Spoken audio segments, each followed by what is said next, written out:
act as the great reconciler. The life work of Hermes seems to have been in the direction of planting the great seed truth, which has grown and blossomed in so many strange forms, rather than to establish a school of philosophy which would dominate the world's thought. But nevertheless, the original truths taught by him have been kept intact in their original purity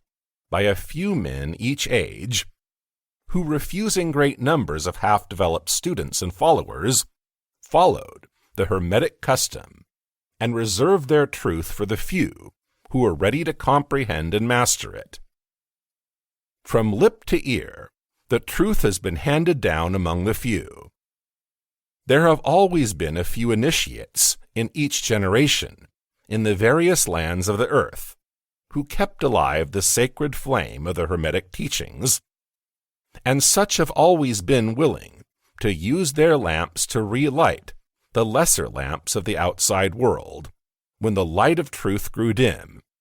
and clouded by reason of neglect,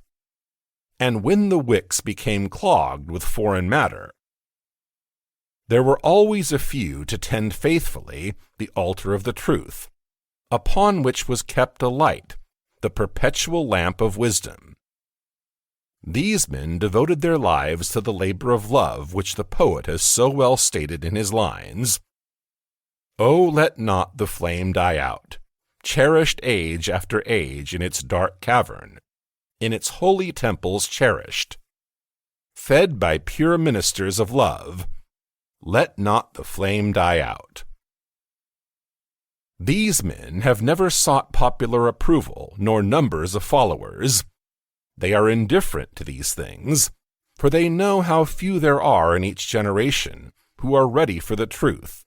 or who would recognize it if it were presented to them. They reserve the strong meat for men, while others furnish the milk for babes.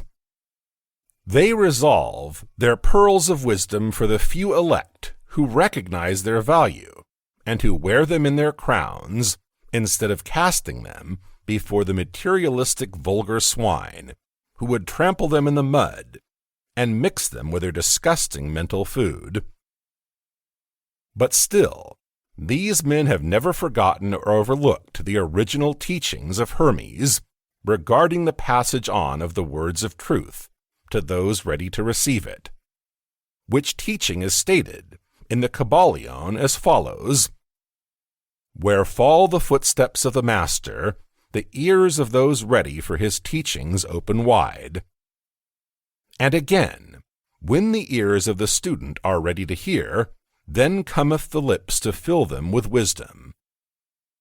But their customary attitude has always been strictly in accordance with the other Hermetic aphorism, also in the Kybalion: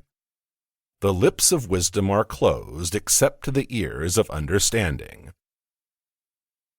There are those who have criticized this attitude of the Hermetists, who have claimed that they did not manifest the proper spirit in their policy of seclusion and reticence. But a moment's glance back over the pages of history will show the wisdom of the masters, who knew the folly of attempting to teach to the world that which it was neither ready or willing to receive. The Hermetists have never sought to be martyrs, and have instead sat silently aside with a pitying smile on their closed lips, while the heathen raged noisily about them in their customary amusement of putting to death and torture the honest but misguided enthusiasts who imagined that they could force upon a race of barbarians the truth capable of being understood only by the elect who had advanced along the path. And the spirit of persecution has not as yet died out in the land. There are certain Hermetic teachings which, if publicly promulgated, would bring down upon the teachers a great cry of scorn and revilement from the multitude, who would again raise the cry of "Crucify, crucify."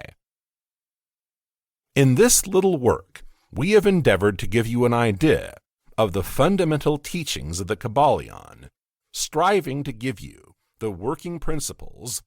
leaving you to apply them yourselves